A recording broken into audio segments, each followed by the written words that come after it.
Kystriksveien, the coastal realm road, is one of Norway's most beautiful scenic roads. It runs along the coast of northern Norway in the region of Helgeland. With over 650 kilometers, it is also the longest and features many diverse landscapes from forests in the south to thousands of islands in the middle and glacier-covered mountains and deep fjords in the north. We are going to show what you can see and experience in this impressive but often overlooked region. A lot of tourists will totally ignore that route and use E6 to get to Lofoten as quickly as possible. But the coast of Helgeland counts as the most beautiful of Norway. Currently it is not as visited as Lofoten, so you can experience Norway at its finest without the dark side of over-tourism. Kystriksveien is also called Route 17. Due to its length, it is recommended to take at least 5 to 6 days to visit it, but there is enough to see for 2 or 3 weeks. Due to the sparse public transport in the area, it is recommended to rent a car or bring your own.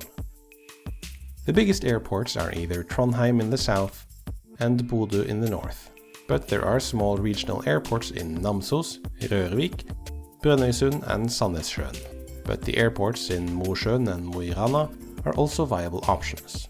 The route starts in Steinkjer and goes over Namsos, Rørvik, Brønnøysund, Sandnessjøen, Glomfjord to finish at the Saltstraumen just outside Bodø. This is also the road with the most ferries, with a total of 6. In the 1960s there were way more, but many were replaced by bridges and tunnels. You can drive it in any direction and use E6 to come back to the starting point. We drove it from south to north. We have to admit that we only used 5 days, which was too little, so we will definitely come back for more. In case E6 is closed due to, for example, landslides, all traffic can be routed on parts of Road 17, which will create a lot of traffic jams. The starting point, Steinkjer, is a town north of Trondheim. Right after the town, turn left and you're now on Road 17. The landscape is agricultural with some forests. The first major center the road passes is Namsos. The town was founded at the mouth of the river Namsen in 1845. The town was an important place for the timber trade. In the short time the city existed, it burned 3 times completely down, in 1872, 1897 and 1940. The last one was after a bombardment by the German Luftwaffe. The town is not that big, but it has a small airport and it used to have a railroad station. Passenger traffic was stopped in 1978 and freight in 1999. The best view of the city is from the mountain Klompen. It's possible to walk up, but you can also drive there. The Norwegian Sawmill Museum is also in Namsos.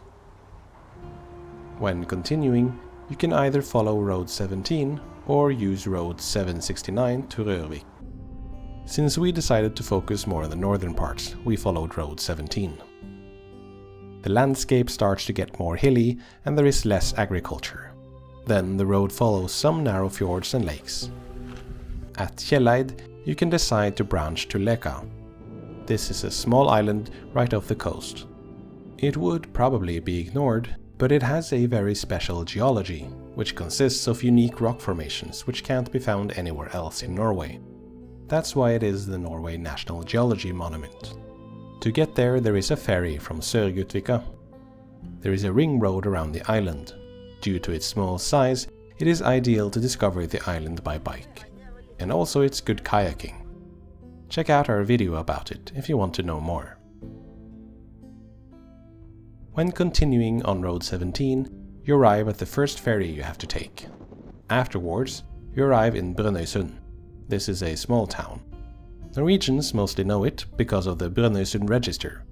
This is a state organization which collects all data from companies and other organizations, like who is sitting on the board and such. There is an airport and Hurtigruten stops here. The main attraction near Brønnøysund is Torghatten. This is a 258-meter high mountain. That doesn't sound impressive, except it has a giant hole straight through it. There is an easy hike to the tunnel and hiking path through it. It's also possible to hike to the summit, but the path is really steep.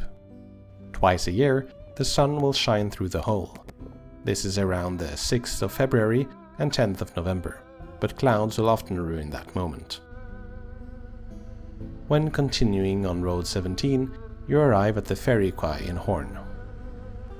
There you have two choices. Go directly to Sandnessjøen via the ferry to Andalsvågen, and then the next one from Forvik to Kjøtta.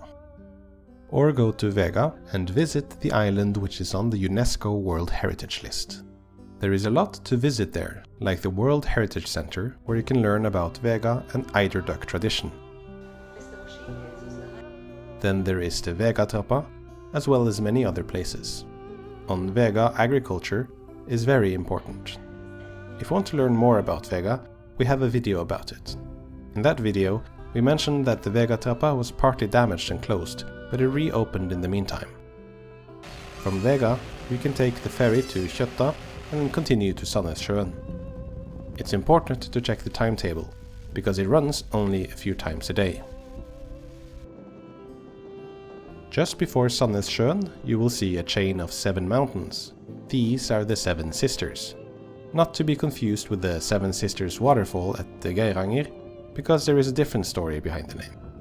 It is possible to hike to all 7 summits, with 26 kilometers, 3,500 meters ascent, climbing parts and a hiking time of 18 hours. This one is one of the toughest hikes in Norway.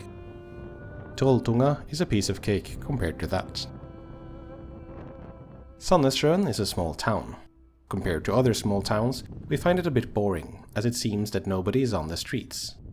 And it was not the first time. Our previous 2 visits were about the same. But what you want to see in the region is not Sandnessjøen, but the neighboring islands of Dønna and Herøy. Each of them has a ferry, but they are connected with a bridge together. Even though they are next to each other, they are totally different. Dønna is dominated by huge mountains, while Herøy is more flat and consists of a lot of small islands. And Herøy should not be confused with the Herøy in Sunnmøre, from which we also have a video about. The most important feature on Dønna is Mannen, a mountain consisting of 3 peaks which form the shape of a man's face. It is also sometimes called Dønnamannen, so it doesn't get confused with one on Lofoten and the one in Romsdal. The starting point is on the other side of the island at Sandstrak, where there is also a large sandy beach with blue water. Most popular top is the lip. We tried to get to the summit, but then the day of our visit there was a lot of wind. We met some locals who had already turned around because it was way too dangerous in the exposed parts. Herøy consists of 2 larger islands called Nord-Herøy and Sør-Herøy, and many small islands.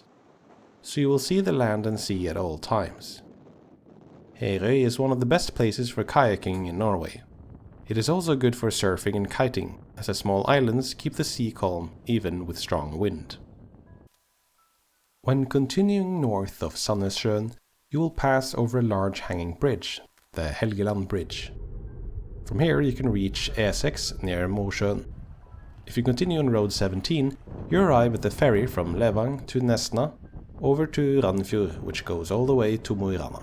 Now the route follows the fjord Sjona. It takes quite some time to drive around.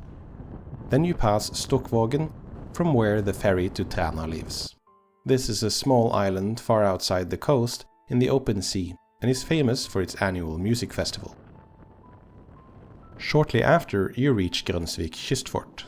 This is an old coastal fortress which was built during World War II by the Germans.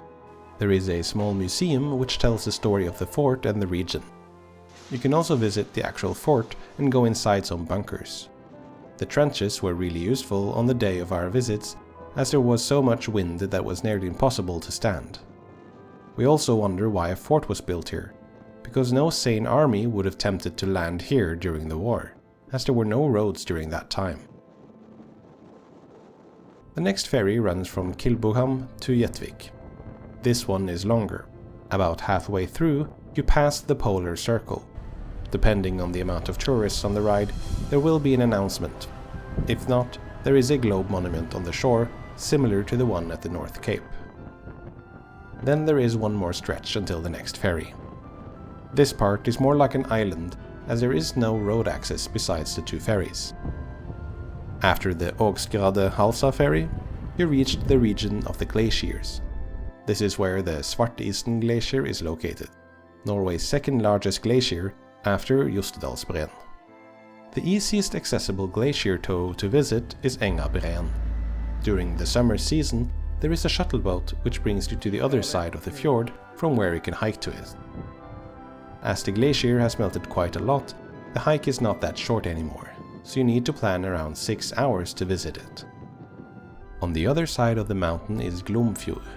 This is a small industrial town and can be best compared to Rjukan, as it is deep in the valley and the company built a lift to the top of the nearby mountain so that the people could see the sun during winter. Now there is the last stretch of the road to Saltnessjøen. Even though it looks like it's just there, it's still 2 hours to Bodø. Just before Road 17 ends, you reach the Saltstraumen bridge. The bridge is not that special, but below is the Saltstraumen, one of the world's strongest tidal currents. Every 6 hours, the sea flows at high speed through the strait. The intensity of the current depends on the direction, as well as moon phase. It's most spectacular when it flows in, and during full and new moon. The highest flow is halfway between low and high tide. The peak time moves by about 1 hour every day, so you need to check a tide table to know when to get there. Check the link in the description for the table on the tourist office in Bodø. And then we arrive in Bodø, which is the largest town in northern Norway. There is not much to see in Bodø. It's an important crosspoint with an airport, a railway station and the ferries towards Lofoten. The main tourist attraction is the Norwegian Aviation Museum, where one can learn the history of Norwegian aviation, as well as see different civilian and military planes. It's located next to the airport. Even though we drove the whole route, there are way more places than we showed you in this video. So take your time when visiting the area. There is a lot to see. If you continue north, then watch one of our videos about Lofoten and Vesterålen.